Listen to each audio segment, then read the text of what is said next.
दोस्तों, आज अपन बात करने वाले हैं इतिहास के 20 महत्वपूर्ण प्रश्नों के बारे में। तो चलिए बिना देरी किए हुए शुरुआत करते हैं पहले प्रश्न की। पहला प्रश्न क्या है? नागभट्ट प्रथम को नारायण और मल्लेच्छों का नाशक कौन सी प्रशस्ति में कहा गया है? ए. मंडोर प्रशस्ति, बी. ग्वालियर प्रशस्ति, सी. घटियाला प्रशस्ति, डी. कोई नहीं। तो इसका आंसर हो जाएगा बी. ग्वालियर प्रशस्ति। अब चलते हैं अपन नेक्स्ट प्रश्न की ओर।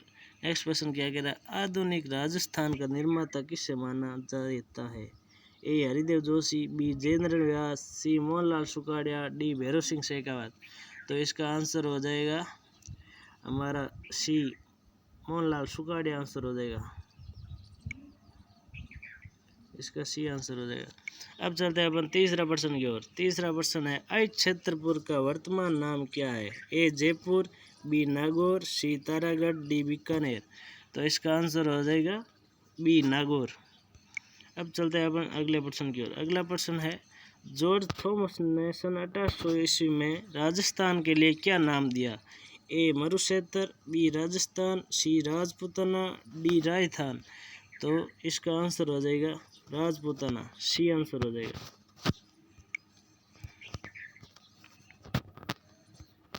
अब चलते हैं आगे प्रश्न की ओर। अगला प्रश्न है, स्वतंत्रता के समय राजस्थान में कितने ठिकाने और रियासतें थी? ए. 18 रियासत 3 ठिकाने, बी. 19 रियासत 3 ठिकाने, सी. 22 रियासत अजमेर मेरवाड़ा केंद्र शासित प्रदेश, या 13 रियासत 3 ठिकाना अजमेर मेरवाड़ा। तो इसका आंसर हो जाएगा बी. 19 रियासतें और 3 ठिकाने थे। अब चलते हैं अगले प्रश्न की ओर। अगला प्रश्न है, मध्ययुगीन राजस्थान में सामाजिक आर्थिक जीवन के संदर्भ में पंचकुल है?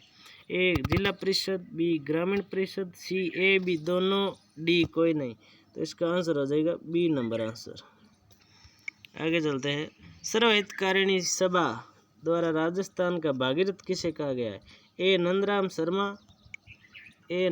शर्मा, बी. जसवंत सिंह, सी. गंगा सिंह, डी. चांदमल सुराणा। तो इसका आंसर हो जाएगा सी. गंगा सिंह। आगे चलते हैं नेक्स्ट प्रश्न की ओर। नेक्स्ट प्रश्न क्या कह रहा है, राजपूताना की किस रियासत के सिक्कों पर एक ओर सम्राज्ञी विक्टोरिया का चेहरा और दूसरी ओर नागरी एवं उर्दू लिपि में महाराणा का नाम लिखा होता है? ए. जयपुर, बी. बीकानेर, सी. जोधपुर, डी. उपयुक्त सभी। तो इसका आंसर हो जाएगा बी. बीकानेर में लिखा गया। अब चलते हैं अगले प्रश्न की ओर। अगला प्रश्न है, चित्तौड़ के दूसरे शाके के समय वहां का शासक कौन था? दूसरे शाके के समय ए. रतन सिंह, बी. सांगा, सी. उदय सिंह, डी. विक्रमादित्य। तो इसका आंसर हो जाएगा डी. विक्रमादित्य। अब चलते हैं अगले प्रश्न की ओर। अगला प्रश्न है, चित्तौड़ के दूसरे शाके के समय जिस रानी ने जोर किया वो है? ए. पद्मिनी, बी. रंग देवी, सी. कर्मावती, डी. फूल कंवर। तो इसका आंसर हो जाएगा सी. कर्मावती। अब चलते हैं अगले प्रश्न की ओर। अगला प्रश्न है, चित्तौड़ के दूसरे शाके के समय केसरिया का नेतृत्व किसने किया? A. Vikramaditya, B. Uday Singh, C. Yamal Mertiya, D. Bagh Singh. तो इसका आंसर हो जाएगा डी. बाघ सिंह। अब चलते हैं अगला प्रश्न की ओर। अगला प्रश्न है हमारा, चित्तौड़ का तीसरा शाखा कब हुआ? ए. 1303, बी. 1534, सी. 1568, डी. 1569। तो इसका आंसर हो जाएगा सी। अब चलते हैं अगला प्रश्न की ओर। अगला प्रश्न है, अकबर ने जयमल और फत्ता की गजारूढ़ मूर्तियां कहाँ बनवाई? ए. चित्तौड़ किला, बी. जूनागढ़ किला, सी. आगरा किला, डी. फतेहपुर किला। तो इसका आंसर हो जाएगा सी. आगरा किले में बनाई। अब अगला प्रश्न की ओर चलते हैं, चित्तौड़ के तीसरे शाके के समय जोर का नेतृत्व किसने किया? ए. रंग देवी, बी. फूल कंवर, सी. कर्मावती, डी. पद्मिनी। तो इसका आंसर हो जाएगा बी. फूल कंवर ने करवाया, जोर किया। अब चलते हैं अगला प्रश्न की ओर। अगला प्रश्न है, 1303 में चित्तौड़ के किले पर अलाउद्दीन खिलजी के आक्रमण के समय कौन सा इतिहासकार उसके साथ था?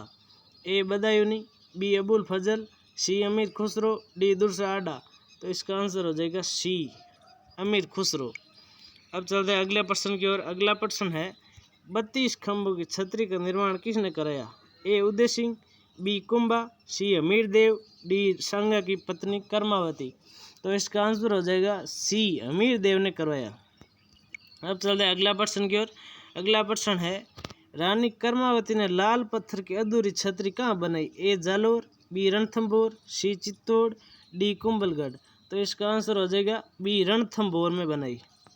अब चलते हैं अगला नेक्स्ट प्रश्न की ओर। नेक्स्ट प्रश्न है, भारत में सर्वाधिक विदेशी आक्रमण किस किले पर हुए? ए जैसलमेर, बी तारागढ़, सी भटनेर, डी चित्तौड़। तो इसका आंसर हो जाएगा सी भटनेर। अब चलते हैं अगला और लास्ट प्रश्न, राजपूतों की उत्पत्ति के संबंध में अग्निकोण के सिद्धांत के किस वंश का उदय नहीं हुआ? ए सोलंकी, बी राठौड़, सी परमार, डी चौहान। तो इसका आंसर हो जाएगा बी राठौड़ों का नहीं हुआ। अब चलते हैं अगला प्रश्न, जिस अभिलेख में शाकंभरी के चौहान शासकों की उपलब्धियों का वर्णन है वे कौन सा है? ए सामूल्य अभिलेख, बी बिजोलिया अभिलेख, सी कीर्ति स्तंभ प्रशस्ति, डी चिरवे का अभिलेख। तो इसका आंसर हो जाएगा बी। तो चलिए आज के लिए इतना ही, बाकी मिलते हैं कल, तब तक के लिए धन्यवाद। जय हिंद, जय भारत।